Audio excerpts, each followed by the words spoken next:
do not take to the air. There is no glide, no sudden descent from above. Instead, they run. Across open ground, these predators close the distance with long, controlled strides. Their movement is efficient rather than frantic, each shift in direction deliberate, each step maintaining balance and forward momentum. For the prey, escape becomes a question of endurance rather than speed alone. And endurance, in most cases, fails first.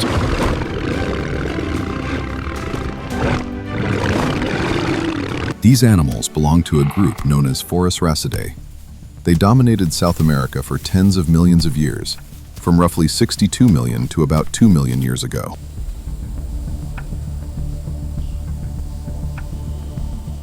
In a continent largely isolated from other landmasses, they rose to occupy ecological roles typically held by large mammalian carnivores elsewhere.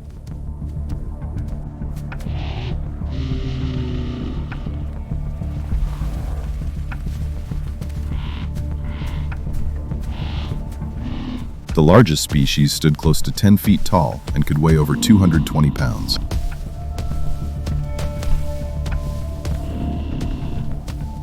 Their skulls, sometimes exceeding 28 inches in length, were rigid and heavily built.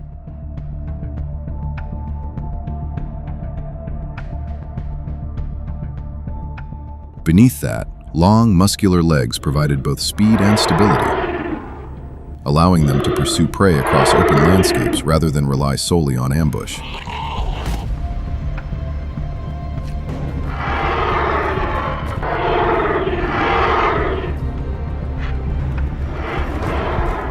Their method of killing reflects this structure.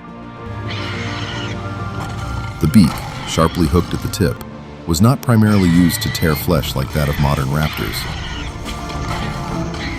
Instead, it functioned as a striking tool.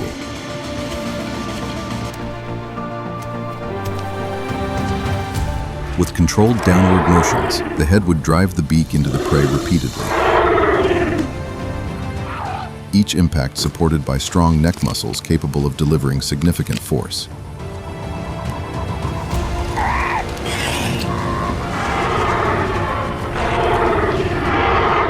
For smaller prey, individuals may have seized and shaken them, using rapid movements to inflict damage to the spine or internal organs.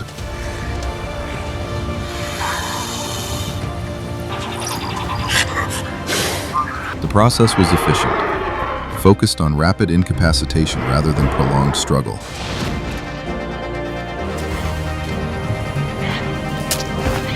Behaviorally, these birds were likely more flexible than their appearance suggests. Modern birds such as corvids and parrots demonstrate notable problem-solving abilities, and it is reasonable to infer that these predators possessed comparable levels of adaptability. Hunting strategies may have shifted depending on prey size, terrain, and opportunity.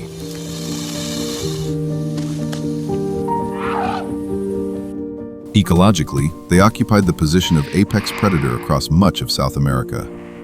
In the absence of large competing mammals, different species diversified into multiple roles. Smaller forms likely targeted rodents and small vertebrates, while the largest individuals were capable of subduing prey approaching the size of modern horses. They were not entirely without competition. Large crocodilians shared parts of the same environments, and the occasional new mammalian predators began to enter from the north. For millions of years, however, dominance belonged to these birds. By the Paleocene, around 58 million years ago, the world had entered a very different state. Tropical regions in northern South America, particularly the Cerrejón Formation in Colombia, were warmer than today, with average temperatures reaching between 30 and 34 degrees Celsius. Dense rainforests stretched with the air were humid, the vegetation thick, and the boundary between land and water often indistinct. It was an environment that favored concealment, ambush, and, under the right conditions, size. Within these systems lived one of the largest snakes ever known, TITANOBOA cerahonensis. Estimates suggest lengths of approximately 39 to 43 feet, with a body mass exceeding 2,200 pounds. At its thickest point, its body could rival the width of a car tire.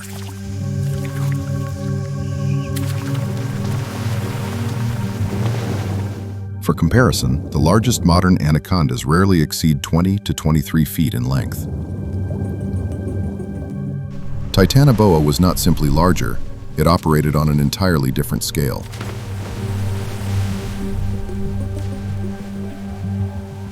This scale is closely tied to physiology.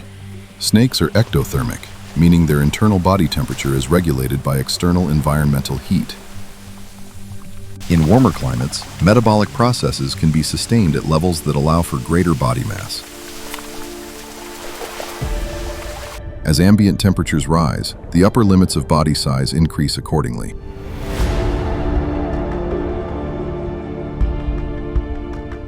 During the Paleocene, sustained high temperatures near the equator created conditions where a snake of this size could function efficiently.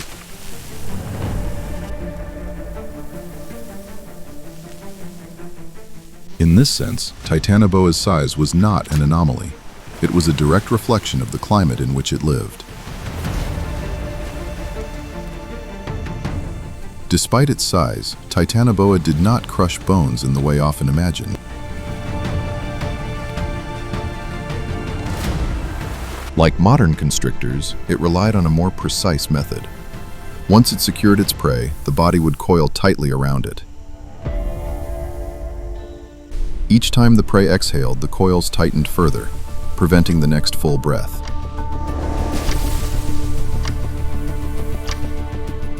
This process leads not to immediate trauma, but to progressive oxygen deprivation. Circulation becomes impaired, internal pressure increases, and vital organs begin to fail. It is a controlled and efficient mechanism, one that requires strength, timing, and sustained contact rather than sudden force.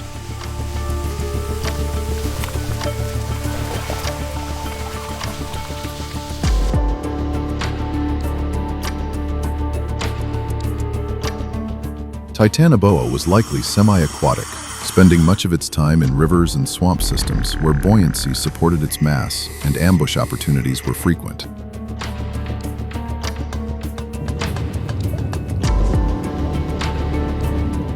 From these positions, it could target a wide range of prey, large fish, turtles, and even crocodilians approaching 6 meters in length. In such environments, size provided both advantage and dominance.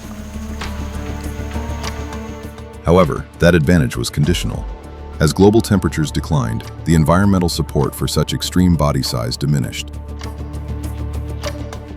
TITANOBOA did not gradually shrink. It disappeared. Its existence and its extinction reflect the same principle. Body size at this scale is not permanent. As ecosystems continued to stabilize, not all dominant animals followed the same path toward specialization. Among the most unusual were the Entelodontidae, often referred to as hell pigs.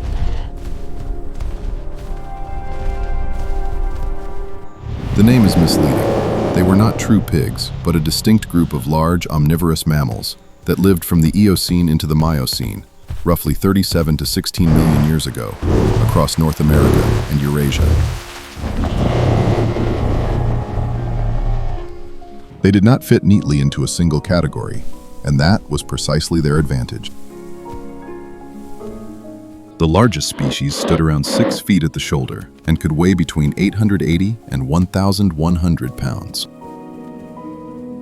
Their most striking feature was the skull, massive, heavily built, and often approaching 35 inches in length. Bony protrusions along the sides of the skull likely served as anchors for powerful jaw muscles, giving the head a reinforced, almost armored appearance. Combined with a thick neck and robust body, the overall structure suggests an animal built not for speed, but for force and durability.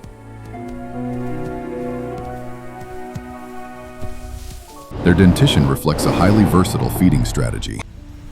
Large canines at the front were capable of gripping and tearing, while the rear teeth were adapted for crushing. This combination allowed them to process a wide range of materials, including bone.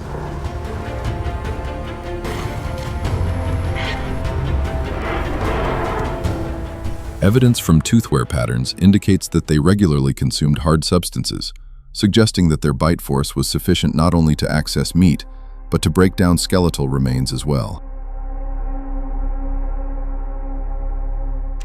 Entelodonts were not specialized hunters, they were opportunists. Their diet likely included plant material, carrion, and live prey.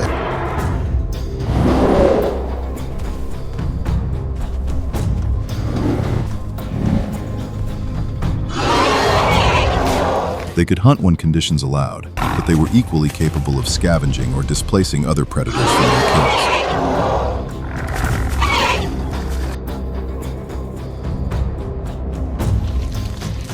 This flexibility reduced dependence on any single food source.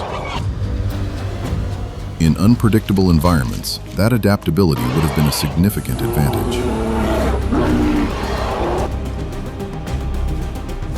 Their relatively high brain-to-body ratio suggests a level of behavioral complexity beyond that of many contemporary mammals.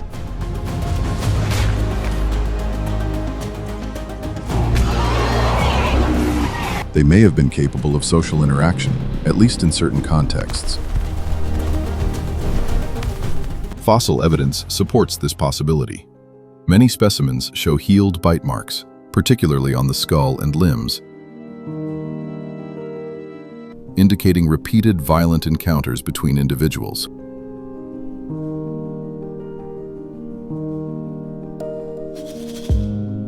These were not isolated incidents. They point to regular competition over food, territory, or dominance.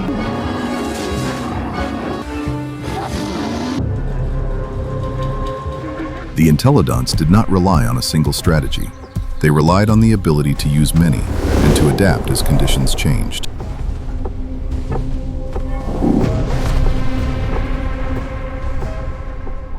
As mammalian ecosystems expanded, predation did not follow a single design.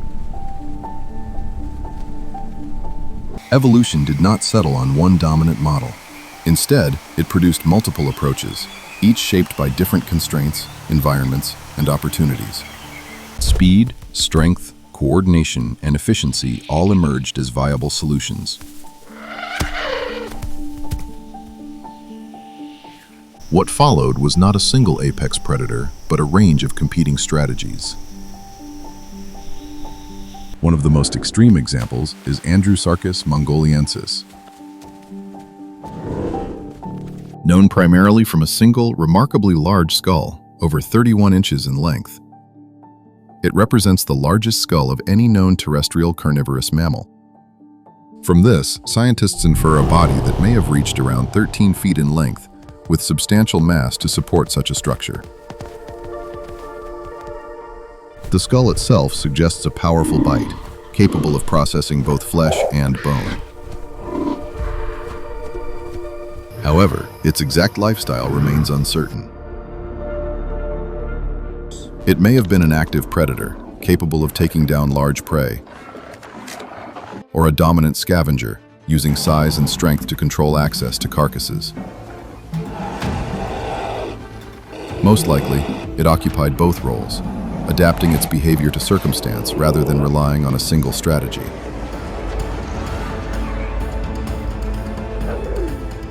In contrast, Hyaenodon represents a more specialized approach. Despite its name, it was not related to modern hyenas, but belonged to an extinct group known as creodonts. Its defining feature was dentition, Sharp, blade-like teeth optimized for slicing through flesh with efficiency.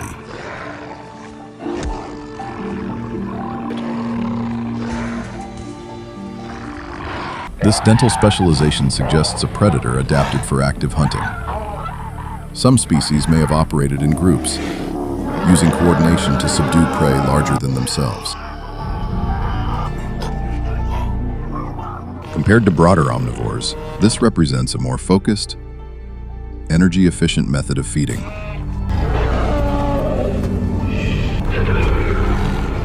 Another variation appears in Sarcastodon mongoliensis. Living in Eocene Asia, it combined a bear-like body with a heavily built skull adapted for strength rather than speed. Its teeth were large and robust, capable of crushing bone as well as processing soft tissue, suggesting a powerful and flexible feeding strategy. As a member of the creodonts, its carnassial teeth were arranged differently from modern carnivores, emphasizing crushing over slicing. This indicates an independent evolutionary approach to predation. It likely shifted between hunting and scavenging, relying on size and bite force to dominate carcasses and subdue prey when necessary.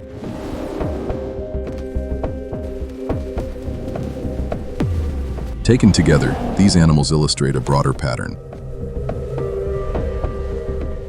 There was no single path to dominance.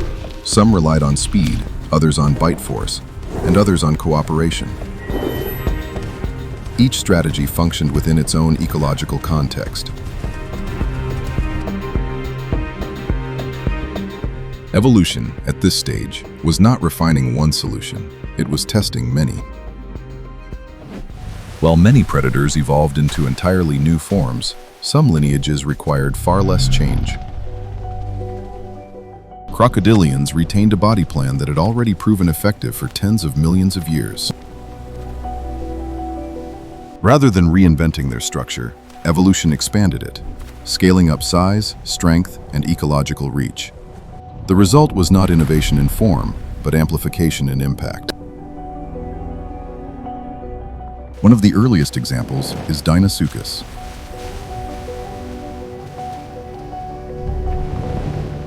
Living in the late Cretaceous of North America, it reached lengths of approximately 10 to 12 meters. Fossil evidence, including bite marks on hadrosaur bones, indicates that it was capable of preying on large dinosaurs. Positioned at the edge of the dinosaur extinction, it represents a transitional predator, one that carried a successful design across a major biological boundary.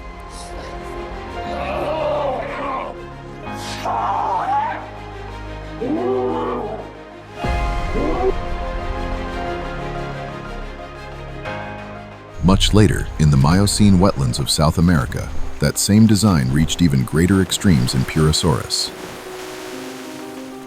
Estimated at 12 to 13 meters in length and weighing up to 8 tons, it was among the largest crocodilians ever to exist. Its bite force, calculated at around 69,000 newtons, far exceeds that of any modern crocodile and approaches levels associated with large theropod dinosaurs. In the vast river systems of Miocene Amazonia, it functioned as a dominant apex predator, capable of taking a wide range of prey.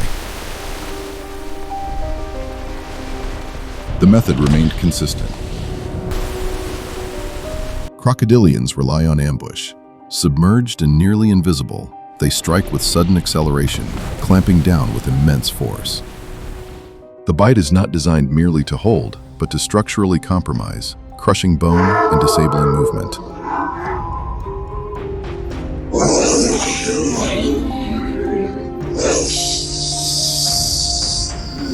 In some cases, rotational movements, commonly referred to as a death roll, may have been used to dismember or further destabilize prey.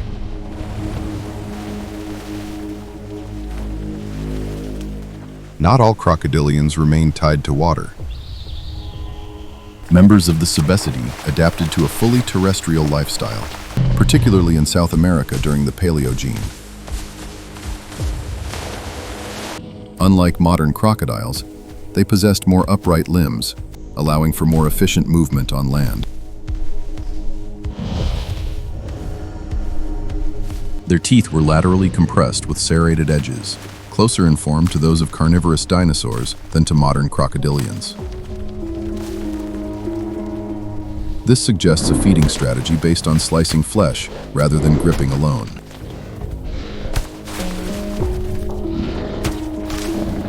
These were active land predators, not ambush specialists confined to water. Together, these examples illustrate a broader pattern. Crocodilians did not simply persist, they expanded. From rivers to open land, from ambush specialists to active hunters, they occupied a wider range of ecological roles than their modern descendants.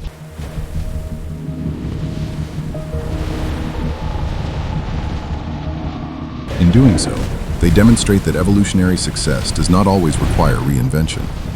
Sometimes, it depends on how far an existing design can be extended.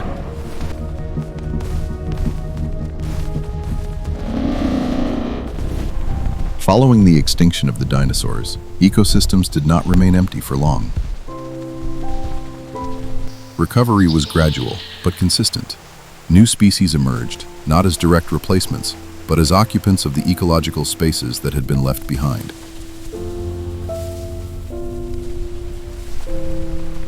When dominant groups disappear, ecological niches open, allowing new forms of life to evolve, adapt, and expand into roles once held by others.